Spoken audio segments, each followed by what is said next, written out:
Bugungi mavzumiz Python dasturlash asoslari kurs bo'limini Pythondagi operatorlar mavzusi.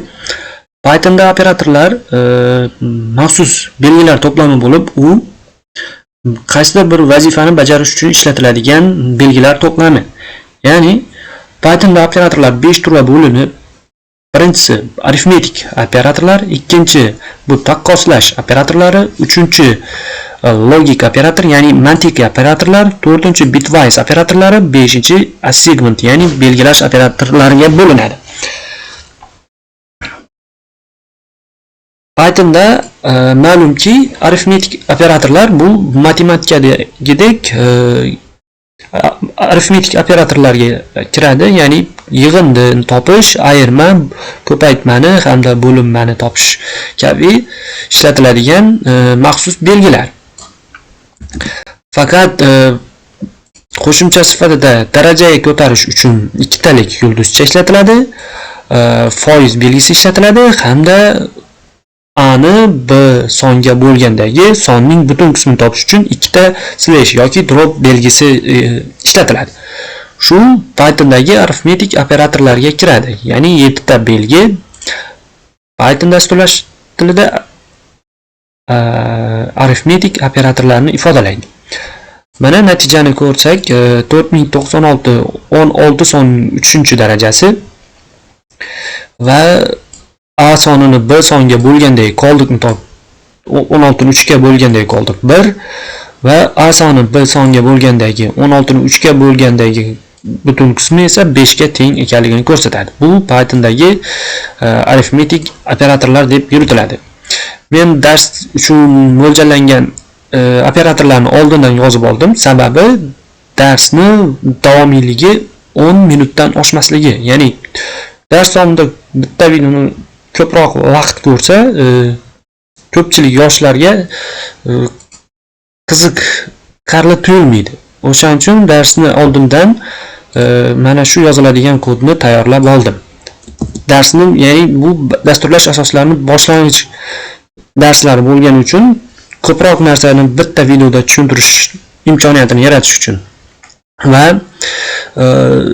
ikkinchi taqqoslash operatorlari bu sonni yoki qiymatlarni bir-biridan taqqoslash uchun ishlatiladigan operatorlar. Katta yoki teng, kichik yoki teng, ayni teng, ya'ni a soniga b sonining qat'iy teng ekanligi uchun yoki teng emas belgisi. Matematikadagidek xuddi shu ishlatiladigan belgilar Pythonda ham taqqoslash uchun ishlatiladi. Ya'ni a sonini b songa taqqoslagandagi natijalarni chiqarib beradi. A katta b uchun true, a katta yoki teng uchun true. Xullas, bu yerda sizga tanish bo'lmagan teng holati a miz 16 bo'lsa, b teng 13 emasligi yolg'on. Ya'ni a bilan b ning qiymati teng emasligi yolg'on. A bilan b ning qiymati teng emasligi rost bo'lganligi uchun true qiymatni qaytaradi. Bu Pythondagi taqqoslash operatori edi. Endi uchinchi operatorimiz bu Pythonning logik operatori, ya'ni mantiqiy operatorlar. Bilasizki, dasturlash tilida ikkita mantiqiy ma'lumotlar bor: true hamda false. True'miz bir qiymatni beradi, false esa 0 qiymat. Ya'ni true bilan false qiymatlar ustida mantiqiy amallarni bajarish uchun ishlatiladigan operatorlar logik, ya'ni mantiqiy operatorlar and, or hamda not operatorlariga bo'linadi. And operatori mantiqiy ko'paytirish, or operatori mantiqiy qo'shish, not esa mantiqiy inkor amalni bildiradi. Va natijaga qarasak, 1 ni a ni b ga ko'paytirganda, mantiqiy ko'paytirganda 1 ni 0 ga ko'paytirsak 0, 1 ni 0 ga qo'shsak 1, shuning uchun true qiymati va b ni inkor, ya'ni 0 ni inkor qiladigan bo'lsak, true qiymatni beradi. Bunday operatorlar logik operator deb yuritiladi. Undan keyingisi bitwise operatorlari, ya'ni bitlar ustida amallarni bajarish uchun ishlatiladigan operatorlar. Bu ikkita sonni, o'nlik sanaq sistemasida ikkita sonni ikkilik sanaq sistemasiga o'tkazadi va ular ustida amallarni bajaradi. Ya'ni 10imiz ikkilik sanok sistemasida 10 10 ga teng, to'rtimiz 0 1 0 0 ga teng. O'shandagi mantiqiy amallarni bajaruvchi, ya'ni mantiqiy ko'paytmani bajarganda uning qiymati 0 ga teng bo'ladi. Mantiqiy yig'indini bajarganda uning qiymati 1 ga, ya'ni ikkita sanok sistemasidagi sonlarni qiymat kamida bittasi 1 ga teng bo'lsa, 1 ni qaytaradigan qilib natijani qaytaradi. Bu holatda esa a ni inkor qiladi. Mantiqiy inkor qilishi 10 ni teskariga aylantiradi. Ya'ni 0 ni qiymatini 1 ga, 1 ni qiymatini 0 ga aylantirib, teskari qiymat hosil qilib beradi. Bu a ni b ga darajaga emas, xor mantiqiy xor operatori deb yuritiladi va bu holatda ham 1 ni 0 ni 0 ga qo'shish, 1 ni 0 ga qo'shish amali singari natijani qaytaradigan operator. Bu holatda esa, ya'ni chapga 2 siljish, bunda chapga 10 ga 2 ta siljishni bildiradi. Ikkilik sanok sistemasidagi son a ni ikkilik sanok sistemasiga o'tkazadi va chapga 10 ga 2 xonaga 2 xona birlikka surib beradi. Natijani qarasak, mana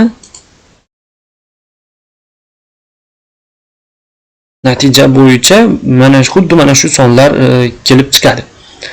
Ya'ni ikkilik 10lik sanok sistemasidagi sonni ikkilikka o'tkazadi, ikkilikda natijani oladi va yana qaytadan 10lik sanok sistemasida natijani bizga qaytib beradi. Bu bitwise operator deb yuritiladi. 5-turdagi operatorimiz bu belgilash operatorlari. Belgilash operatorlari nomi bilan ma'lumki, belgilash uchun ishlatiladi. Ya'ni a teng 10 holati, b teng a holati uchun b ni a ga belgilab qiymat sifatida tayinlab beradigan operator. Ikkinchi operatorimiz bu plus teng belgisi, ya'ni b ning qiymatiga a ning qiymatini qo'shib beradi. Undan keyin minus teng belgisi b ning qiymatidan a ning qiymatini ayirib yangi qiymat qaytarib beradi. Uchinchisi bu yulduzcha va teng belgisi. Bu belgilash esa b ning qiymatiga a ning qiymatini ko'paytirib beradi. Va bu qiymat esa b ning qiymatini 2 ni 10 darajasidagi qiymatga ko'paytirib beradi. A ni, ya'ni 2 ni a darajasi qiymatga ko'paytiradi. B sonini oladi, b sonini oladi va a sonini 2 ni a darajasiga b ni ko'paytirib beradigan ya'ni belgilash operatori sifatida yuritiladi. Mana natijani qaraymiz. 0 100 qiymatlarni qaytarib beradi. Undan keyingi operatorimiz bu belgilash operatorlari sinfiga kiradi, ya'ni identifikatsiya operatorlari deb yuritiladi. Is not va hamda is. A is not b degan print orqali chop qilyapti, ya'ni a ni b ga identifikatsiyasini tekshiradi. Va tekshirganda true qiymatni qaytaradi. A soni b songa teng emas. Shu holati rost bo'lganligi uchun true qiymatni qaytaradi. A soni s soniga teng bo'lganligi uchun true qiymatni qaytaradi. A is s. Shu natija bo'yicha true, haqiqatda rost ekanligini ko'rsatadi. Undan keyingi operatorimiz bu sonlarni a'zolik operatori, ya'ni qiymatlarni a'zoligini tekshirishda ishlatiladigan operator. Shu joygacha ochib olamiz. Kommentdan chiqarib a'zoligini tekshiradi, ya'ni not in bor hamda in operator bor. Bu ikkitasi a'zolik operatori sifatida yuritiladi va 24 sonini x ni list ichida bor yoki yo'qligini tekshirish uchun ishlatiladi. Ya'ni x soni list ichida yo'q. Shunday holatida rost qaraydigan bo'lsak 24 soni mana shu ro'yxat ichida yo'qligini true sifatida qaytaradi. Y soni list ichida borligini tekshiradi. Bu holatda ham true qiymatni ko'rsatadi. Ya'ni 20 soni ro'yxat ichida mavjud bo'lganligi uchun true qiymatini